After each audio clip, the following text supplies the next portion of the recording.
Hello everyone, and welcome to another video created with opulent intentions. Today we are going to be talking about principalities, egregores, and outdated belief systems. I do have my notes here, so if you see me look at them, I'm looking and I know how to read.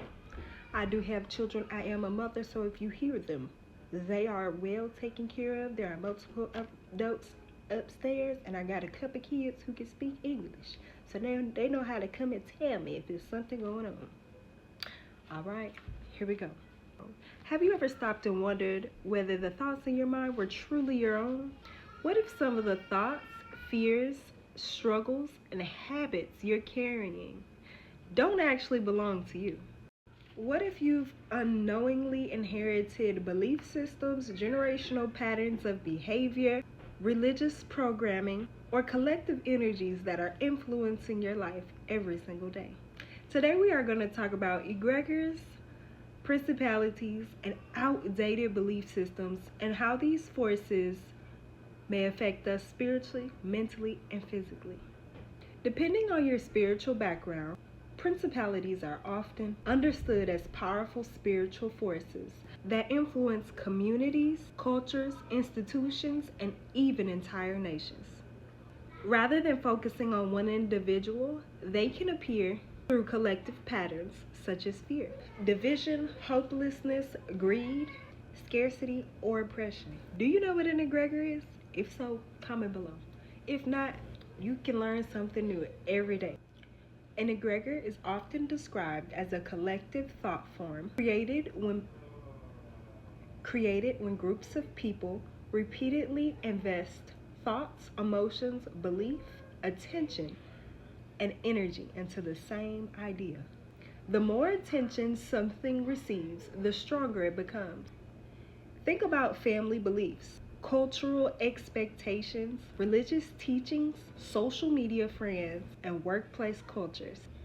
Here are some signs that you may be influenced by an outdated belief system.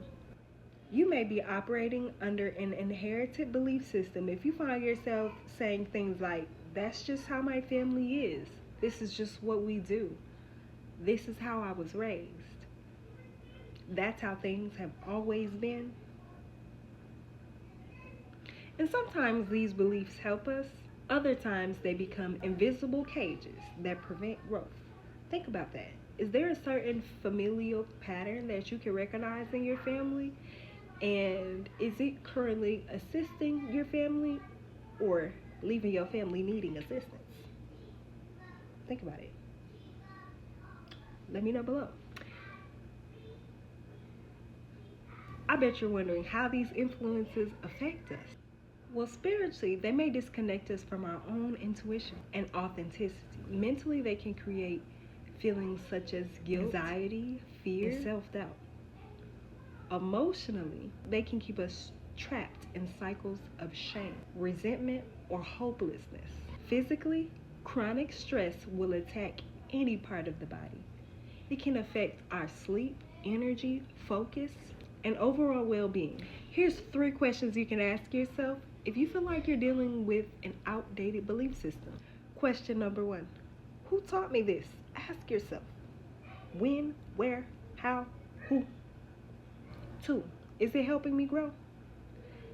When we don't have that mob mentality, the ability to modify outdated beliefs, we end up stuck in the same patterns that our ancestors were stuck in, that people of our same culture or religion are stuck in, and you don't want to be stuck no more. That's why you're watching.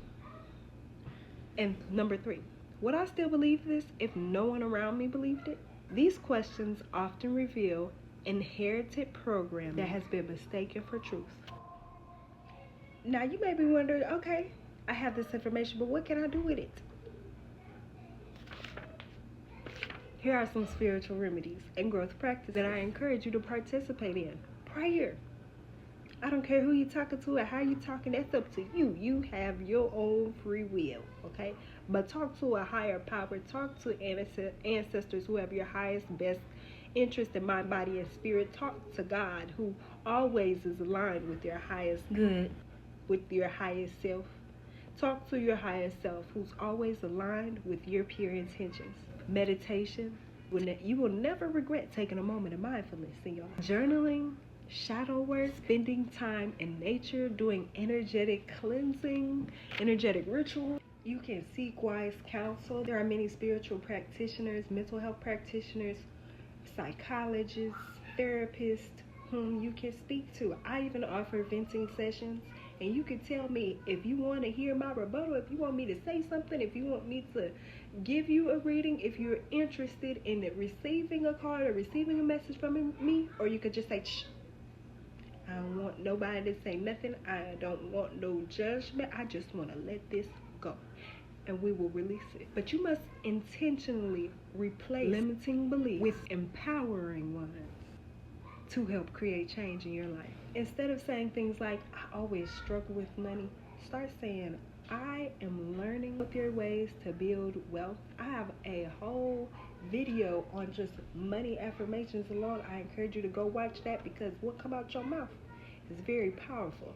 So make sure you're saying things that are in alignment with your assignment, that are in alignment with your purpose, and that are in alignment with the way that you currently want to live, not the way you used to live. Instead of saying everyone in my family is crazy, everyone in my family is unhealthy, girl, they don't know what they doing, try and become the cycle breaker. Make sure they ain't saying that about your family no more. Let me tell you something. You could change a narrative on your family. I had to step into the position to do so. When I went to a new high school, I learned that my family had a reputation at that school for whooping ass, opening up a can of whoop ass. Mink. They thought I was part of the Mink crew. I was not part of the Mink crew, but they were part of the Mink crew. So if you wanted to get Mink, I could call one. My uncle told me that they had to have a meeting with 70 other parents. Okay, they was some terrorists. They was some terrorists at that school, okay? So they called me up to the front office on my very first day of school, and they were like, we know your last name, we know your family, don't come here and do all that.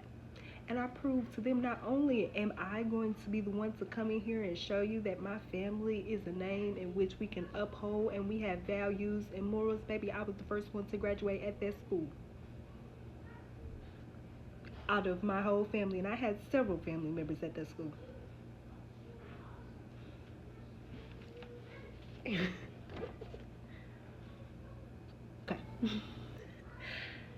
I changed the narrative and the beliefs about who my family was going to be and how we was going to do it, and my other cousins are putting themselves in positions to do the same thing.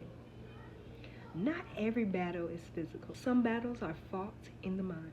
Some are fought in the spirit. Some are inherited through generations, communities, and collective belief systems. Awareness is the first step toward freedom. The moment you begin to question what you've inherited is the moment you create the opportunity to consciously create change and choose what comes next.